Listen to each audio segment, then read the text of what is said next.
Bismillahirrahmanirrahim. Assalamualaikum warahmatullahi wabarakatuh.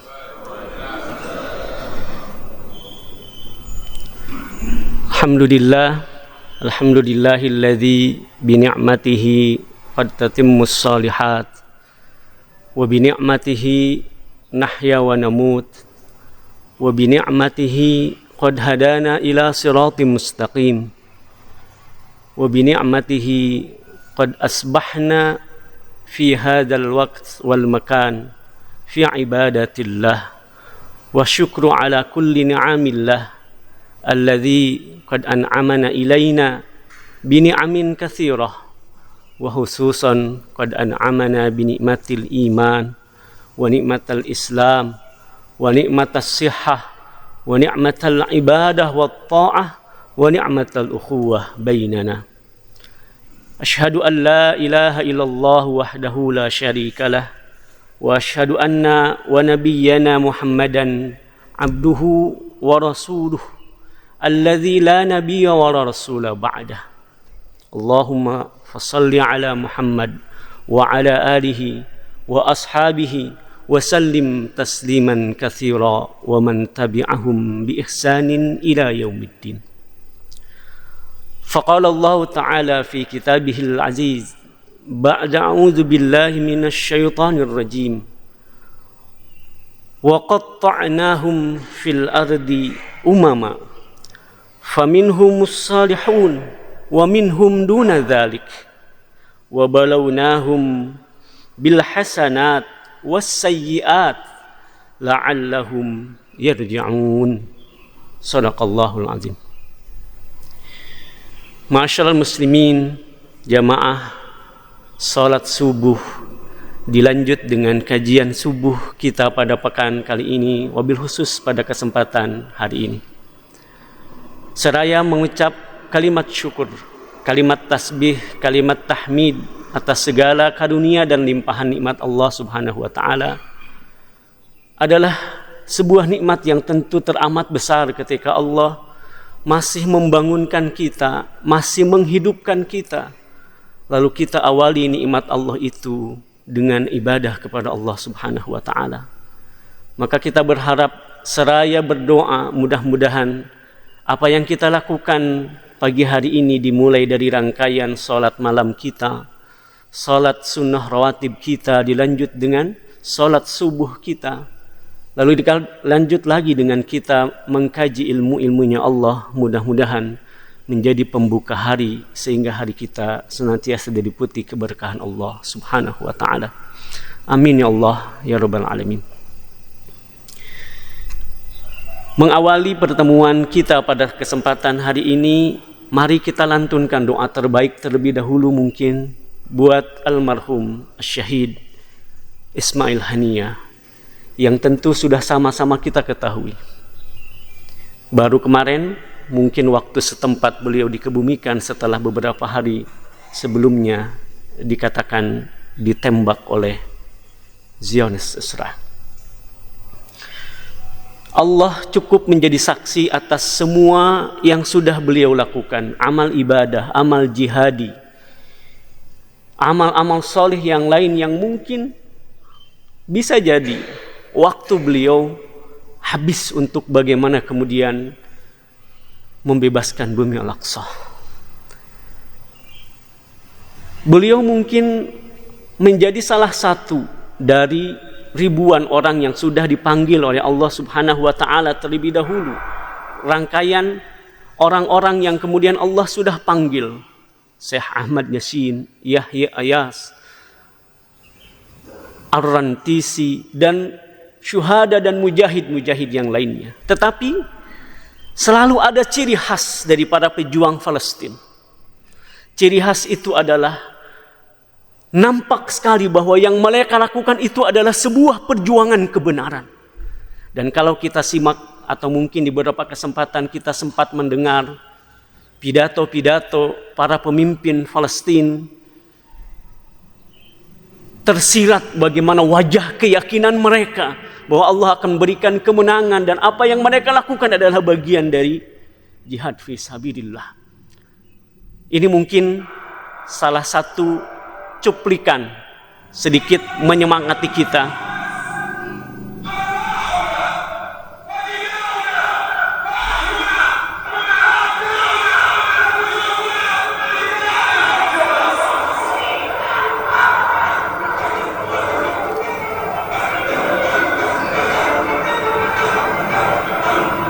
Ini beliau sampaikan di milad 30 tahun Hamas.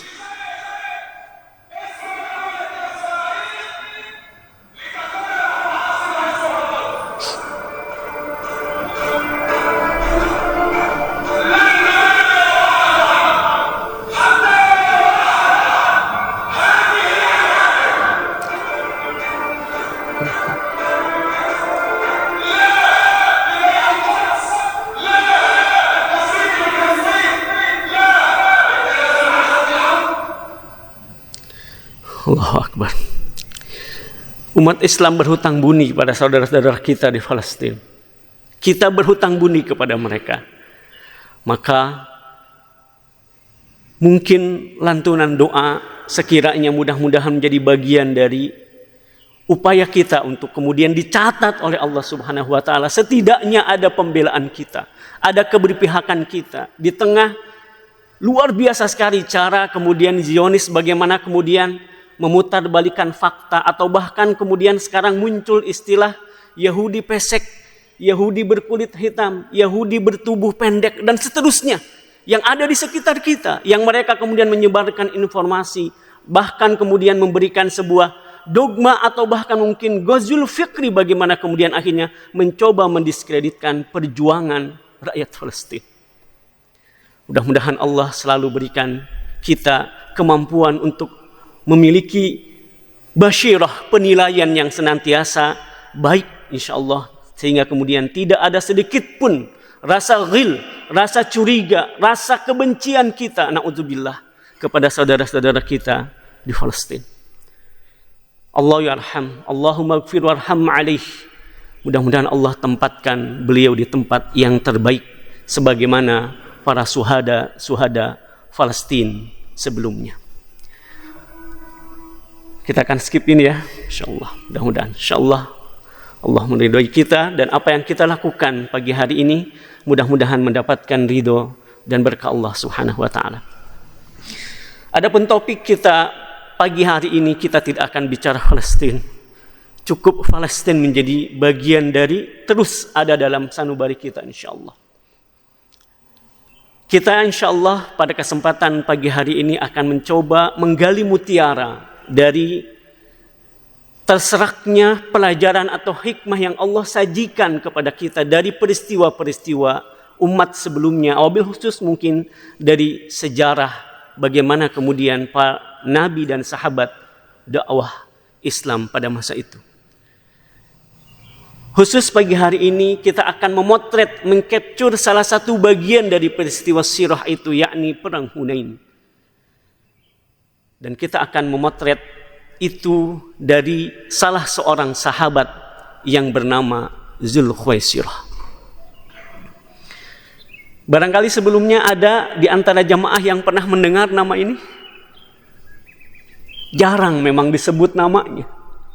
Jarang memang dikisahkan tentang sahabat ini. Tapi kita patut belajar dari orang ini. Tapi belajar dari orang ini tentu bukan belajar tentang kebaikan. Tetapi belajar dari orang ini mudah-mudahan kita dihindarkan dari perilaku orang ini. Beliau sahabat Rasul, beliau sahabat Nabi. Kenapa dikatakan sahabat? Karena syarat-syarat untuk dikatakan sahabat melekat pada diri seorang Zulkhuwaisirah. Dia sejaman dengan Nabi Muhammad SAW. Dia sempat bertemu dengan Nabi Muhammad SAW, dan dia pun menjadi bagian dari pengikut Nabi Muhammad SAW. Tapi sayang, di penghujungnya Nabi melaknat orang ini. Dan cerita tentang Zulkhuwaisirah ini dimulai dari perang Hunain. Makanya tema yang saya sampaikan ke panitia menggali mutiara dari sejarah perang Hunain. Perang Hunain adalah salah satu peristiwa besar sejatinya dalam lintasan sejarah perjuangan baginda Rasul dan para sahabat. Karena perang ini itu setelah peristiwa perang Fathu Mekah diikuti oleh jumlah pasukan yang paling fantastis waktu itu. Ghazwah atau peperangan yang diikuti dan dipimpin langsung oleh Rasulullah dengan jumlah pasukan paling banyak adalah perang Hunain. 12.000 dari kubu pasukan muslim, kubu pasukan mukminin dipimpin langsung oleh Rasulullah sallallahu alaihi wasallam. Bilangan 12.000 itu 10.000 berasal dari orang-orang mukmin yang baru saja menaklukkan kota Mekah dalam Fathul Mekah.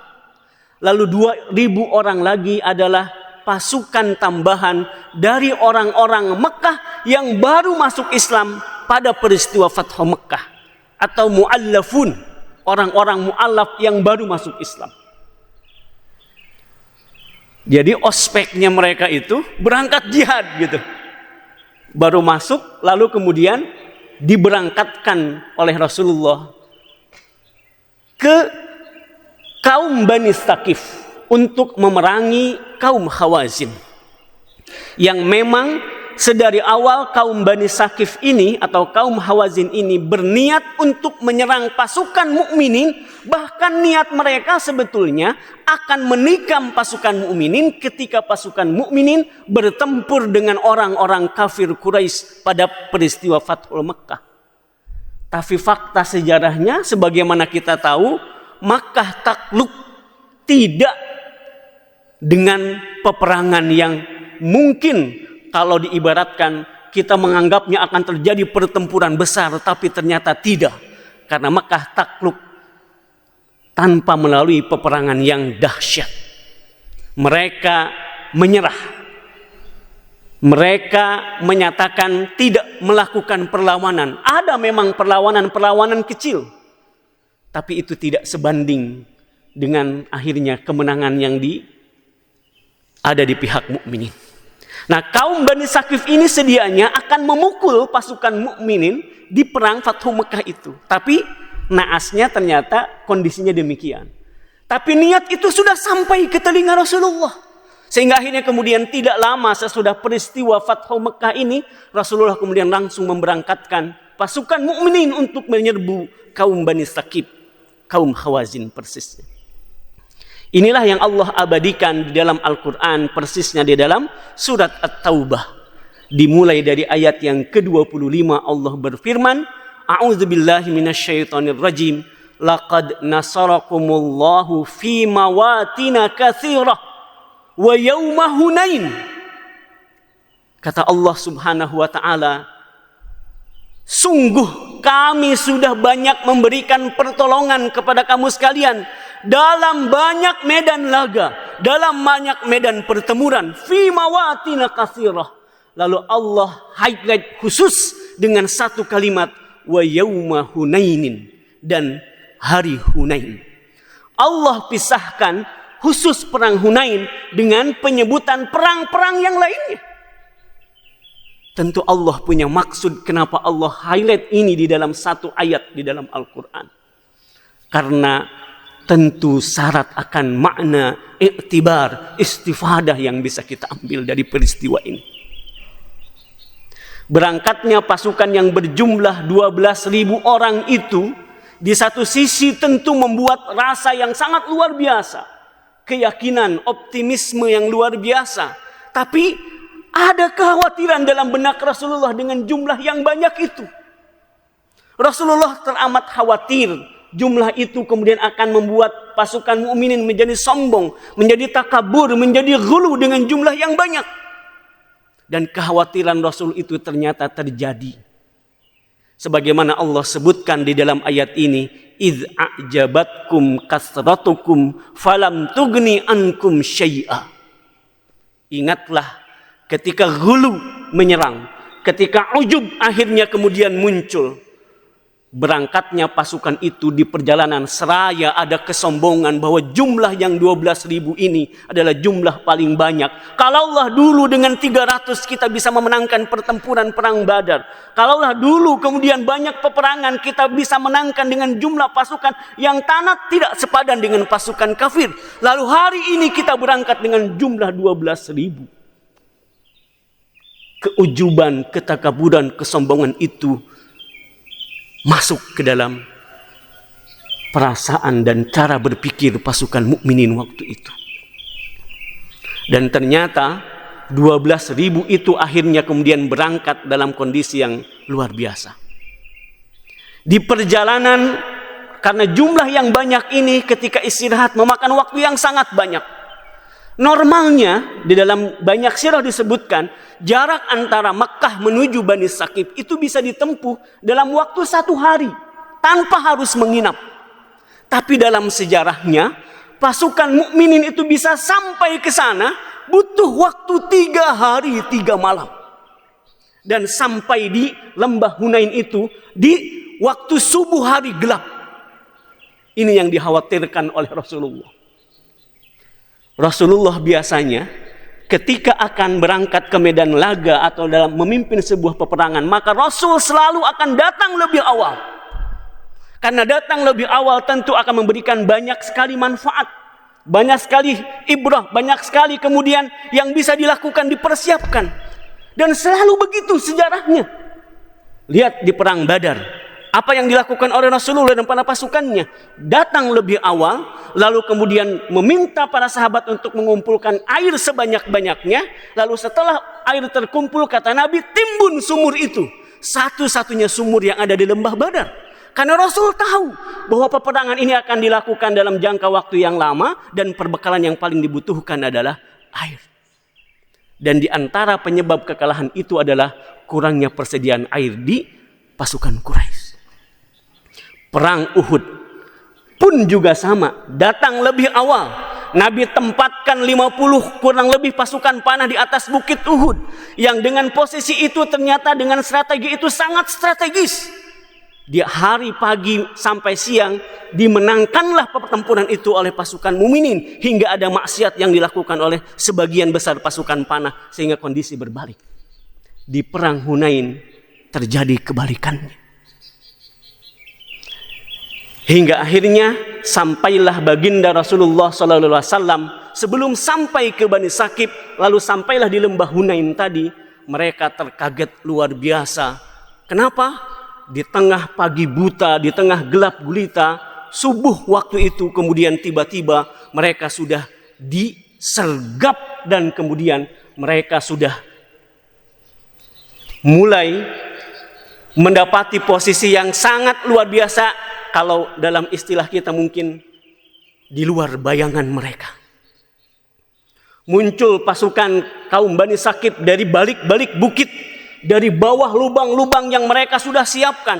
Karena orang Bani Saqif itu memberangkatkan tidak hanya laki-laki, tapi perempuan pun dibawa. Semua dibawa. Pokoknya yang memiliki fisik yang kemudian layak untuk perang, maka mereka bawa berangkat ke medan itu.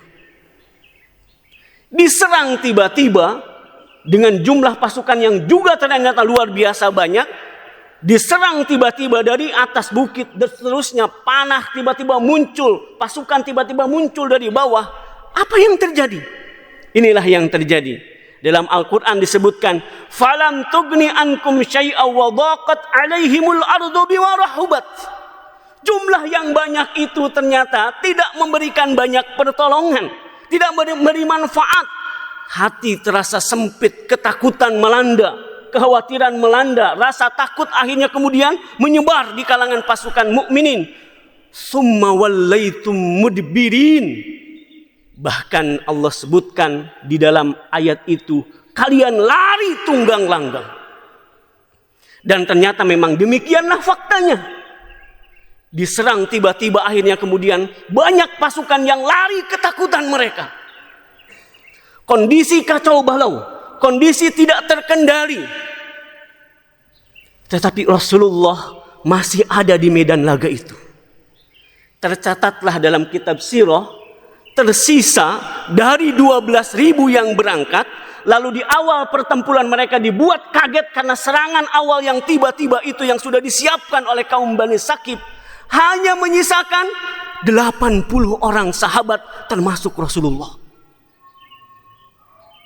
yang bertahan. Sampai disebutkanlah di dalam kitab sirah, Rasul saking luar biasanya melihat kondisi kekacauan yang luar biasa, di luar kendali yang luar biasa, Nabi seraya mengucapkan kalimat dengan kalimat yang lantang dengan tujuan untuk memanggil kembali mereka yang lari itu. Nabi sampai berujar, "Ana Nabi, ma kadzabtu, ana ibnu Abdul Muttalib, ana banu Abdul Muttalib." Insyaallah. Seraya dengan suaranya yang lantang, mungkin bisa kita gambarkan seorang pimpinan pasukan melihat pasukannya lari tunggang langgang gitu. Maka kemudian Nabi memekikkan kalimat, memanggil kembali, "Ana Nabi, saya Nabi, maka zabtu, aku tidak pernah berdusta atas apapun yang sudah dikatakan oleh Nabi Muhammad SAW." Lalu kemudian ada bagian kalimat yang Nabi sebutkan, "Ana ibnu Abdul Muttalib atau ana banu Abdul Muttalib." Bayangkan, Nabi tidak hanya menyeru bahwa dia sebagai sosok seorang nabi, pimpinan spiritual. Tentu dengan ucapan ini, Nabi ingin menguatkan, "Wahai kalian, aku ini adalah nabi kalian." Berarti ikatannya adalah ikatan spiritual.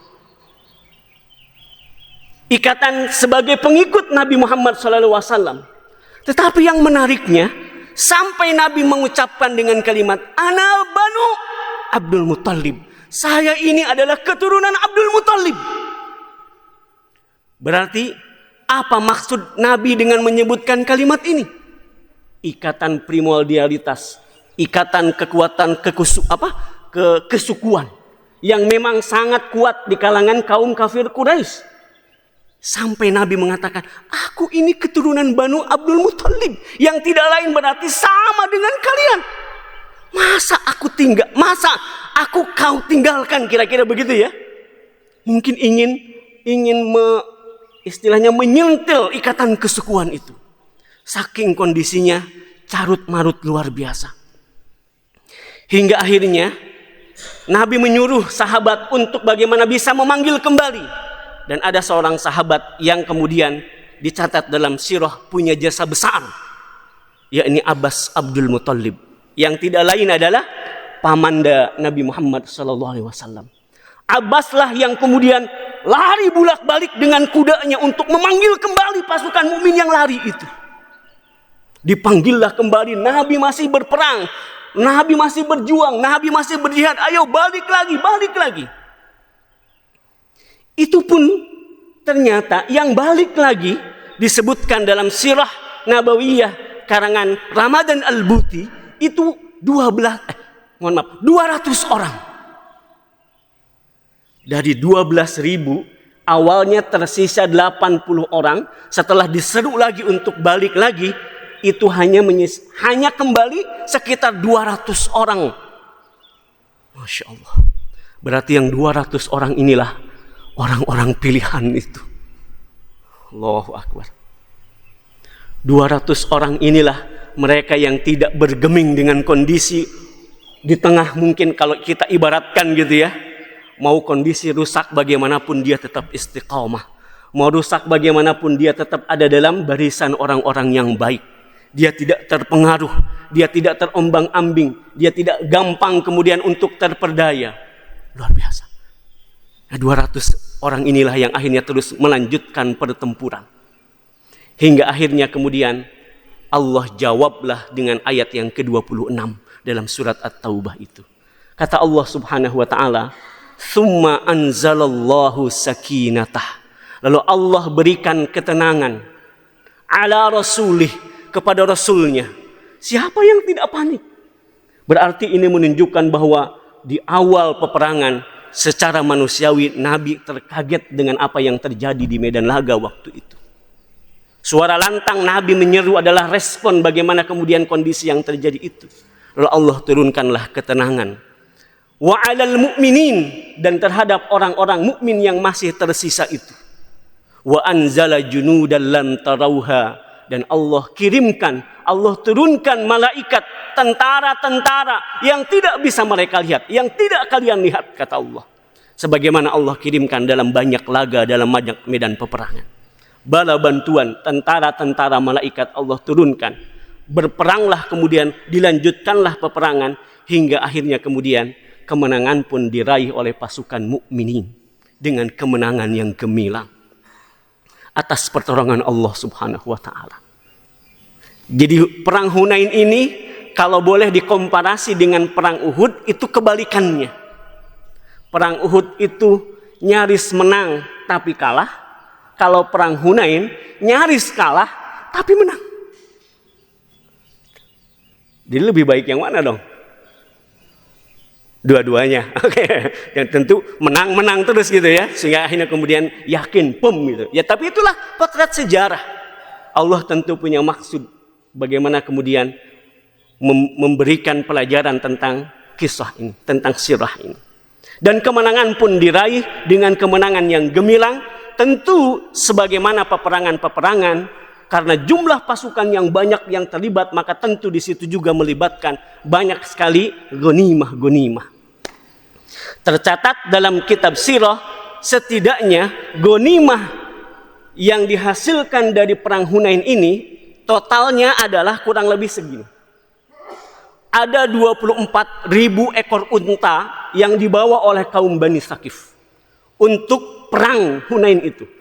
Artinya biasanya kan unta atau kambing itu bagian tidak hanya alat transportasi, tapi bagian dari persiapan makanan. Semakin banyak kambing atau hewan yang dibawa menunjukkan seberapa banyak jumlah orang yang terlibat. Itulah cara biasanya Nabi menyuruh para sahabat untuk mengintai. Silahkan intai, kan begitu ya. Berapa kambing yang dipotong di setiap harinya, itu nanti dikalkulasi. 24.000. Kalau dikalikan saja dengan harga minimal 30 juta berarti 720 miliar. Kambing yang ada 40 ekor kambing. Kalau average-nya 3 juta berarti 120 miliar. Belum lagi harta yang lain dalam bentuk waqih atau uang perak. Yang kalau kemudian kita kalkulasikan satu waqih itu 2,1 gram, maka berarti ada 2,5 kintal perak yang kalau dikalkulasi dengan harga satu peraknya 8.900 saja berarti sudah 7,5 miliar. Lalu 6.000 tawanan dari kaum Bani Saqif. Mereka baru bebas ketika mereka membayar jizyah. Kalau satu kepalanya dihargai dengan 150 juta saja misalkan, itu berarti 900 miliar. Dan itu jumlah minimal.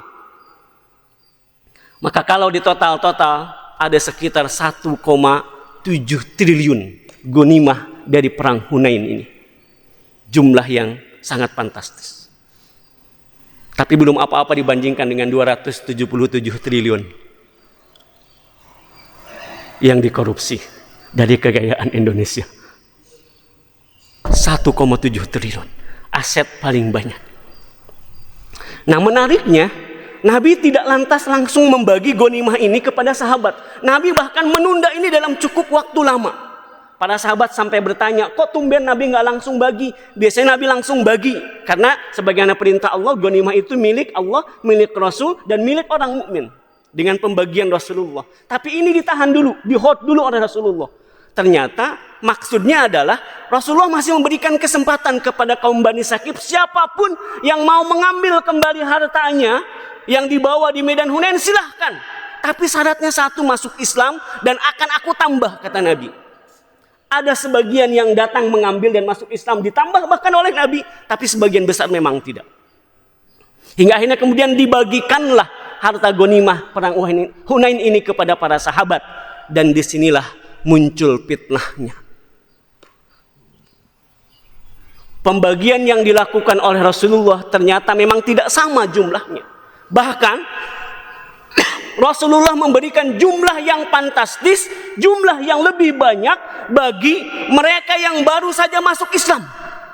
Yang mu'alaf baru itu, nyuibi, para junior, para pendatang baru. Tapi ternyata oleh Nabi diberikan bala, diberikan ghanimah yang cukup banyak.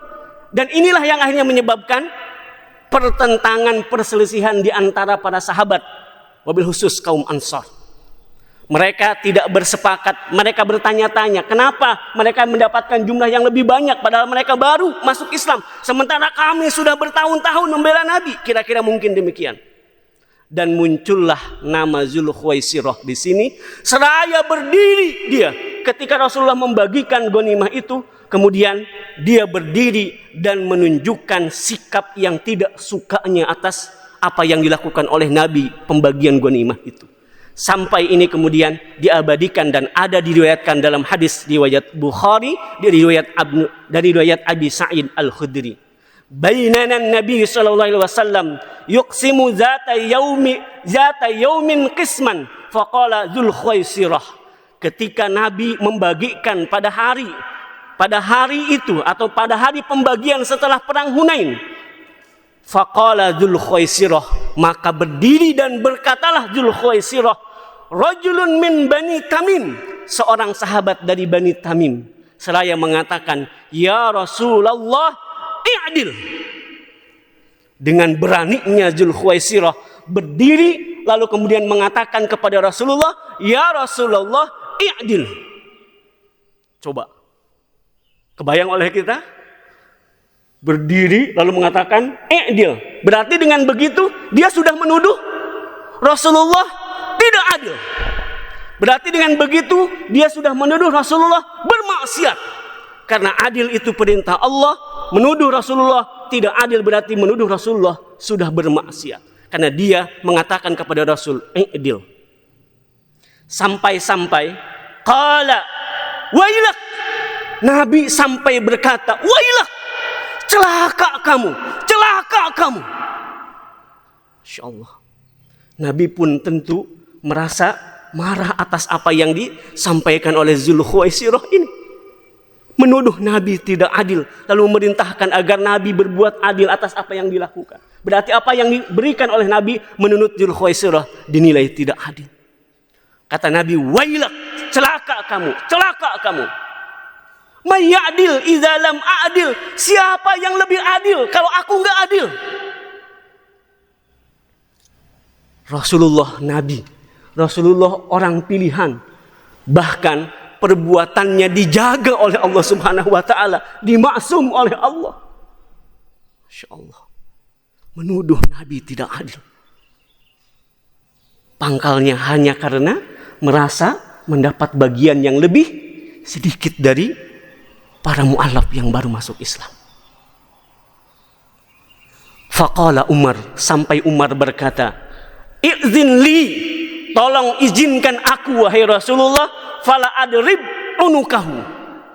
Aku akan penggal lehernya," kata Umar bin Khattab. Seraya memohon izin kepada Rasulullah sallallahu alaihi wasallam. Tapi apa kata Nabi? Nabi berkata, "La, tidak, jangan. Jangan lakukan itu wahai Umar." Tapi Nabi kemudian melanjutkan, "Inna lahu ashaban yahkiru ahadukum salatah ma'a salatihim wa siyamah ma'a siyamihim yamrukuna minad dini kamurukis sahmi minar rami." Jangan, biarkan Umar, biarkan dia tetap melanjutkan hidupnya. Tapi kata Nabi, kelak nanti dia akan hidup bersama keturunan atau orang-orang yang merasa sholatnya lebih baik dari sholat mereka, puasanya merasa lebih baik dari puasanya mereka, dan bacaan Al-Qur'annya hanya sampai ke tenggorokan mereka, tidak sampai ke kalbu mereka. Mereka seperti keluarlah banyak sekali nasihat, banyak sekali lisan, tapi hanya seperti panah yang kemudian terlepas dari busurnya. Nauzubillah, subhanallah. Para ahli ilmu kalam atas dasar ini kemudian mereka mengambil kesimpulan bahwa munculnya kaum Khawarij, munculnya kaum Mu'tazilah di kemudian hari, cikal bakalnya adalah keturunan dari Dzulkhuwaisirah ini, yang merasa dirinya paling benar, yang merasa dirinya selalu benar, bahkan menuduh Nabi berbuat salah.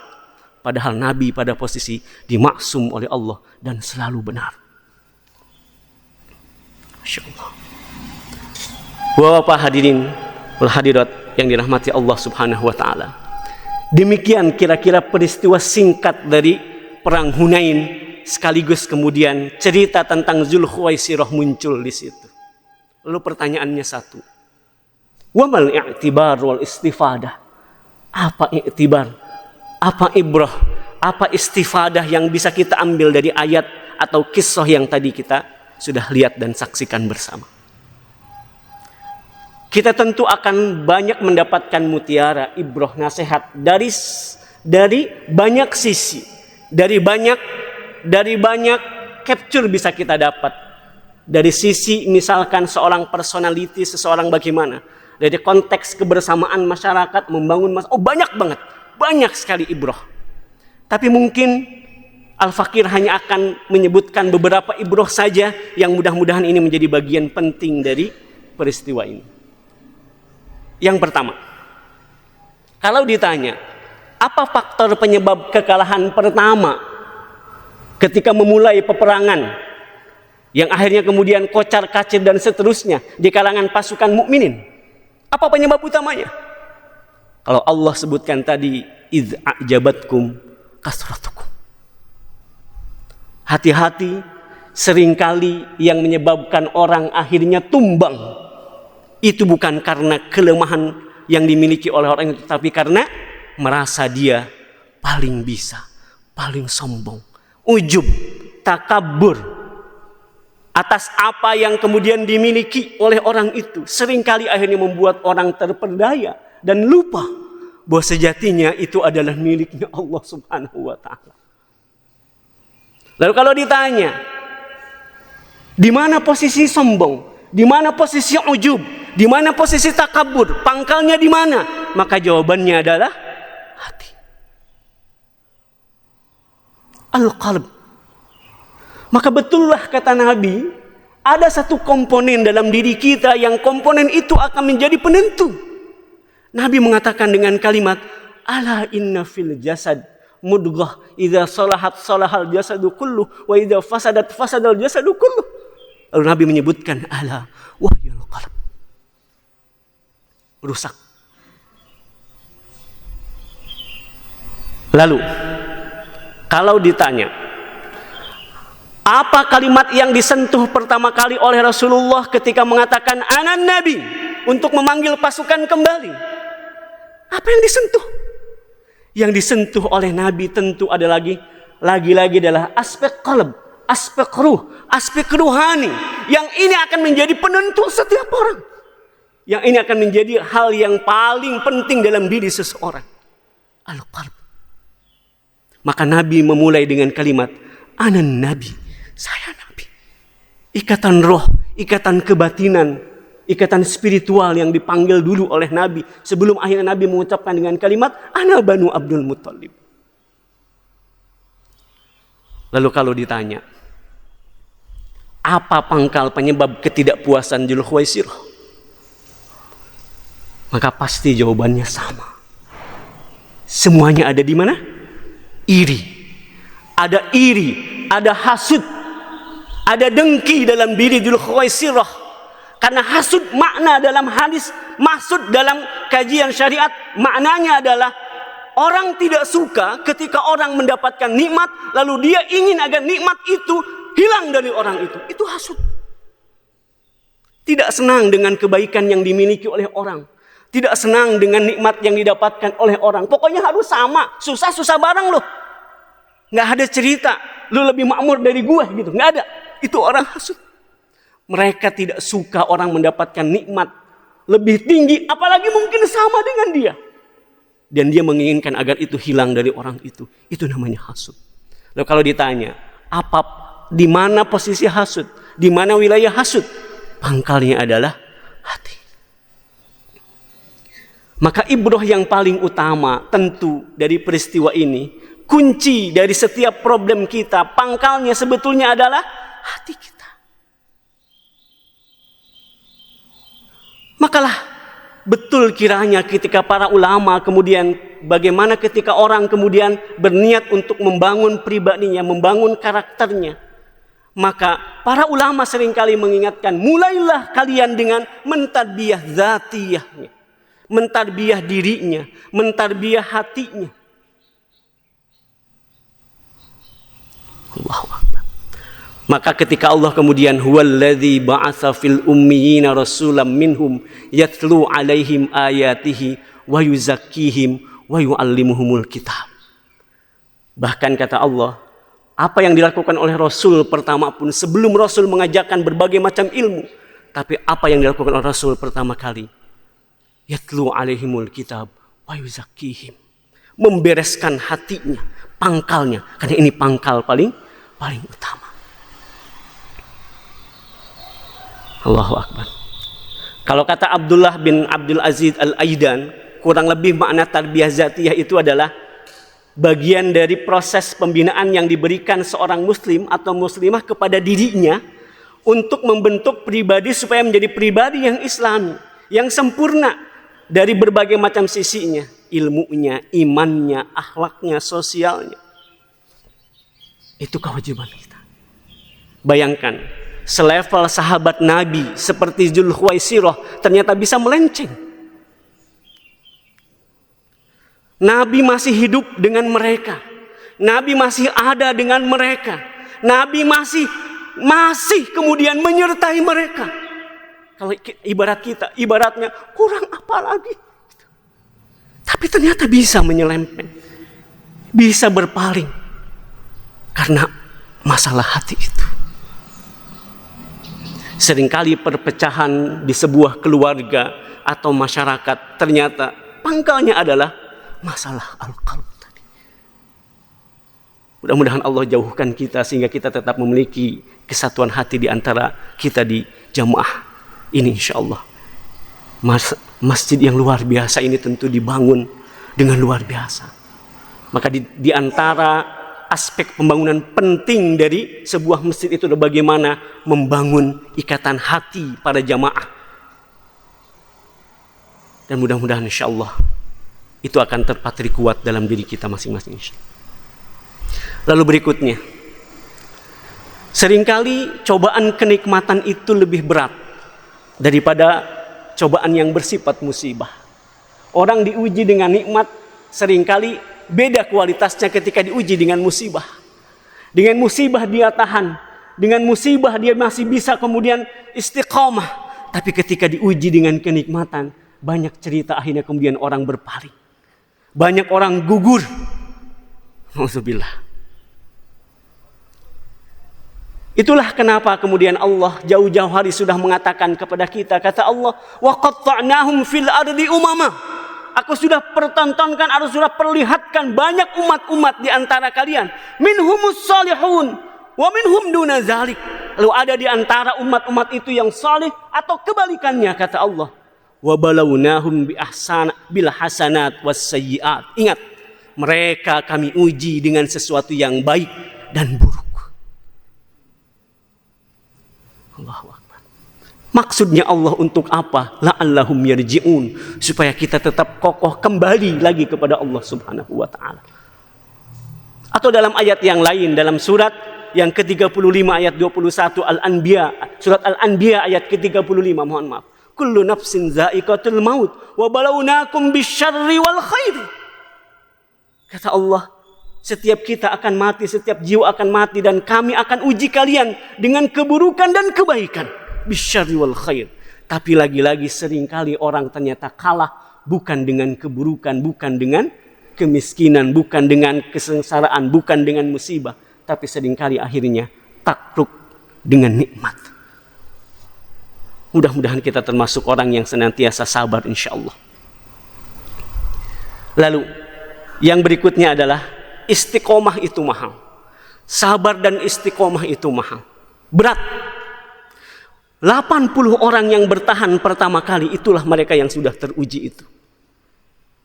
200 orang yang akhirnya kembali, itulah orang-orang yang akhirnya kemudian teringatkan kembali untuk kembali kepada Allah dan istiqomah di jalan Allah Subhanahu wa taala. Itulah kenapa kemudian dalam dalam sebuah ayat kemudian Allah memberikan sebuah pesan kepada kita. Apa pesan Allah Subhanahu wa taala seraya ini adalah lantunan doa kita? Kata Allah, Rabbana afrigh alaina sabra wa sabbit aqdamana. Ya Allah, karuniakan kepada kami sifat sabar. Wa sabbit aqdamana, dan kokohkan kaki-kaki kami. Kokohkan diri-diri kami, istiqomahkan kami. Insyaallah. Karena istiqomah itu berat, sabar itu berat. Dan orang-orang yang berhasil dalam kesabaran dan istiqomah berarti mereka itulah orang-orang yang mendapatkan keberuntungan dan pertolongan Allah insyaallah. Kata Nabi, bada'al islamu ghariban wa sayaudu ghariban kama bada'a fatuba lil ghuraba. Islam dulu mulai dalam kondisi asing, lalu akan kembali dalam kondisi asing pula, akan dianggap aneh. Lalu kalau kemudian kita dianggap aneh oleh orang karena kita istiqomah, karena kita tetap dengan nilai dan moral kita, karena kita tetap mengedepankan unsur hati dan agama kita, lalu kemudian kata orang, aneh kamu hari gini masih mikir begitu. Orang udah kemana? Biarkan. Tapi kita tetap ada di jalan yang benar. Dan bahagialah kita karena dianggap asing oleh orang-orang lain. Karena kita asing demi mempertahankan jati diri kita sebagai seorang mukmin sejati insyaallah. Mudah-mudahan Allah istiqomahkan kita. Mudah-mudahan Allah berikan selalu kesabaran kepada kita. Ini mungkin yang bisa saya sampaikan di kesempatan pagi hari ini. Mudah-mudahan ibrah, faidah, istifadah dari ayat dan kisah yang baru saja kita kemudian simak bersama, mudah-mudahan menjadi pelajaran berharga dalam melalui kehidupan kita di masa yang akan datang, di hari-hari yang masih tersisa dalam hidup kita insyaallah. Mudah-mudahan Allah selalu kumpulkan kita bersama orang baik, Allah istiqomahkan, dan Allah wafatkan juga kita dalam keadaan memegang keimanan, keislaman, wabil husnil khatimah. Allahumma afiq lakumut tariq, hanallahu wa kum ajma'in, billahi taufiq wa hidayah. Assalamualaikum warahmatullahi wabarakatuh.